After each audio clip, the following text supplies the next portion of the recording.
పెద్దిరెడ్డి అక్రమాల గురించి కొంచెం మాట్లాడుకుందాం. అంటే నేను రాయలసీమకి ఎలక్షన్ క్యాంపెయిన్కి ఓన్లీ తిరుపతి వరకే వచ్చాను, ఒకసారి కలిగిరి దాకా వచ్చాను. ఆ తర్వాత రావడానికి నాకు అవకాశం దొరక్క నేను పవన్ కళ్యాణ్ గారి పిఠాపురం నియోజకవర్గంలో పనిచేయాల్సి వచ్చింది. అయితే చాలామంది ఇక్కడ చెప్పారు ఏంటంటే పెద్దిరెడ్డికి మేము చాలా భయపడతారండి మనోళ్ళందరూ, చాలామంది కొంచెం మీరు జాగ్రత్త అని. పెద్దిరెడ్డికి కదయా వాళ్ళ నాయకుడు జగన్మోహన్ రెడ్డి కదయా, వాళ్ళ నాన్న రాజశేఖర రెడ్డిగా భయపడలేదు, ఇతనెంత అని చెప్పి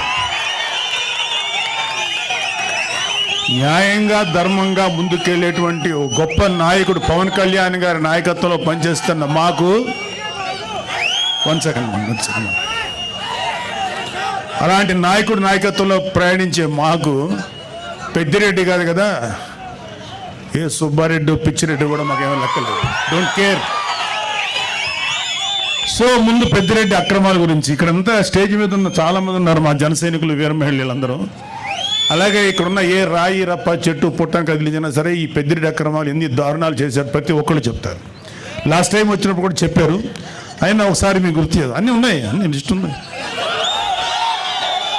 రాయలసీమ మొత్తం మీద దాదాపు 23 ఎకరాల భూమిని దోచుకున్నాడు ఈ పెద్దిరెడ్డి. ఆయన దోచుకున్న భూముల రికార్డులు లేకుండా తన అనుచరులతో మదనపల్లి తహసీల్దార్ కార్యాలయంలో ఫైల్స్ దగ్ధం చేయించాడు. తగలబడిన ఫైల్స్ చాలా వరకు 22A కింద ఉన్న ప్రభుత్వ భూములకు సంబంధించిన డాక్యుమెంట్లు ఉందని సిఐడి అధికారులే నిర్ధారించారు. పొంగనూరు పాడి రైతులు నిలువున దోపిడీ చేస్తున్నారు. లీటర్ పాలకి కేవలం 20 రూపాయలు ఆయనే నిర్ధారించి తన సొంత డైరీకి పాలు తరలించాలని పాడి రైతుల్ని బెదిరిస్తున్నారు. ఇప్పుడు కాదులే, ఒకప్పుడు మొన్న ఎలక్షన్స్ వరకు. అలాగే మైనింగ్ మాఫియా తయారు చేసి నిబంధనలకు అనుగుణంగా మైనింగ్ చేసే వాళ్ళని, న్యాయంగా ధర్మంగా మైనింగ్ చేసే వాళ్ళని బెదిరించి వారి వ్యాపారాలు దోచుకున్నారు. పొంగనూరు, మదనపల్లి, తొంబడపల్లి కేంద్రంగా అక్రమ క్వారీలు, ఇసుక, గ్రావెల్ మాఫియా నడుపుతున్నారు. తిరుపతి మఠం భూములను ఆక్రమించుకున్నాడు. వడమాలపేటలో మండలంలో గుజరాతీ వ్యాపారిని అతని కుటుంబ సభ్యులను బెదిరించి ఆస్తులు రాయించుకున్నారు. తిరుపతి నగరంలో చెరువులు ఆక్రమించారు. మద్యం అక్రమ దందా మొత్తం పెద్దిరెడ్డి రామచంద్రారెడ్డి కనుసన్నల్లోనే నడిచింది. మద్యం క్వాలిటీ లేదన్న ఒక దళితుడిని నెక్స్ట్ డే చంపించారు. ఈ మద్యం ఏంటో ఇంత దరిద్రంగా ఉంది, మూత్రంలో ఉంది అన్నందుకు నెక్స్ట్ డే చంపేశారండి. నెక్స్ట్ ఆయన కమిషన్ల కోసం, ఆయన కాంట్రాక్టుల కోసం ఆవులపల్లి రిజర్వాయర్ నిర్మాణాన్ని చేపట్టారు.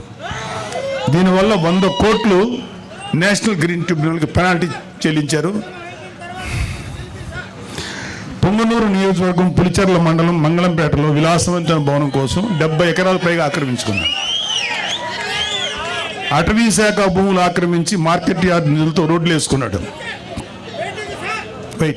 మరొక ఎర్రచందనం అక్రమ రవాణా కోసం అడవుల్లో రోడ్లు వేయించుకున్నారు. అటవీ శాఖ మంత్రి పదవి అడ్డం పెట్టుకుని రాష్ట్ర వ్యాప్తంగా మైనింగ్ ద్వారా ఇసుక, మట్టి, కంకర, గ్రానైట్ తదితర ప్రకృతి సంపదను దోచుకున్న అడవి దొంగ నువ్వు పెద్దిరెడ్డి రామచంద్రారెడ్డి.